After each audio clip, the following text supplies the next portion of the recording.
बुधवार 28 जनवरी 2026 को बारामती एयरपोर्ट के रनवे 11 पर लेयरजेट 45 लैंडिंग के दौरान घटनाग्रस्त हो गया, जिसमें महाराष्ट्र के डिप्टी सीएम, उप मुख्यमंत्री अजीत पवार और कैप्टन सुबित कपूर, सहायक कैप्टन सैम्भवी पाठक, सुरक्षाकर्मी विदित यादव, पिंकी माली सहित 5 लोगों की दर्दनाक मौत हो गई और इस घटना में कोई भी जीवित नहीं बचा। यह प्लेन करीब सुबह 8:10 पर मुंबई एयरपोर्ट से बारामती एयरपोर्ट के लिए रवाना हुआ था।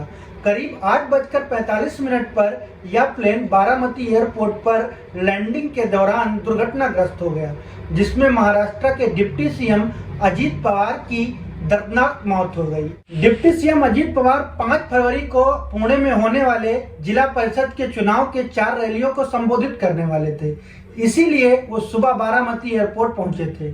लेकिन इससे पहले लैंडिंग के दौरान उनका चार्टर्ड प्लेन क्रैश हो गया। केंद्रीय एविएशन मंत्री राम मोहन नायडू ने बताया कि प्लेन लैंडिंग के दौरान रनवे से फिसल गया और क्रैश हो गया, मतलब क्रैश लैंडिंग हुई है। बारामती एयरपोर्ट के मैनेजर के बयान के मुताबिक चालक दल को बताया गया कि 3 किलोमीटर तक विजिबिलिटी है, लेकिन पायलट ने कहा कुछ दिख नहीं रहा है, मतलब रनवे नहीं दिख रहा है। पायलट एक बार फिर चक्कर मारकर विमान को और ऊंचाई पर लेके गया। विमान से संपर्क किया गया कि आप कहाँ हैं, क्या आपको रनवे दिख रहा है? पायलट ने जवाब दिया कि रनवे नहीं दिख रहा है, जब हमको रनवे दिखेगा आपसे संपर्क करेंगे। फिर कुछ मिनटों बाद विमान से पायलट सिग्नल देता है कि रनवे दिख रहा है। बारामती एयरपोर्ट पर लैंडिंग करने की अनुमति दी जाती है, लेकिन पायलट की तरफ से कोई जवाब नहीं आता है।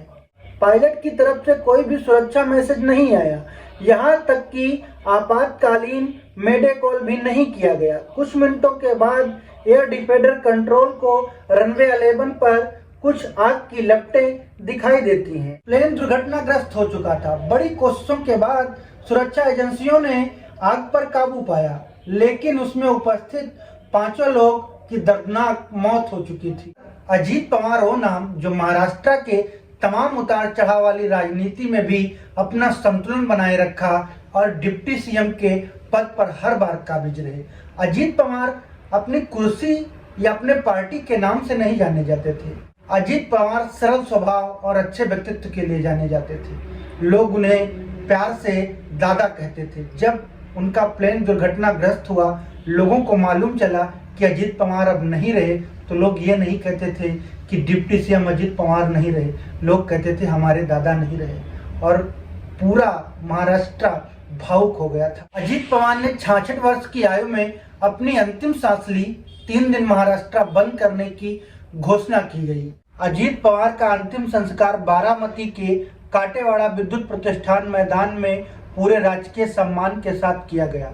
उनके 2 बेटे पार्थ पवार और जय पवार ने उनको मुख्य अग्नि दी। पत्नी सुनेत्रा पवार ने पार्थिव शरीर पर गंगा जल अर्पित कर पति को अंतिम विदाई दी। इस मौके पर शरद पवार और उनकी 2 बेटियां, गृह मंत्री अमित शाह और तमाम मंत्रिमंडल, लाखों की संख्या में उनके समर्थक इस मौके पर मौजूद रहे। लोग अंतिम यात्रा में भावुक थे, क्योंकि अब उनके संरक्षक, उनके दादा अब उनके बीच में नहीं थे।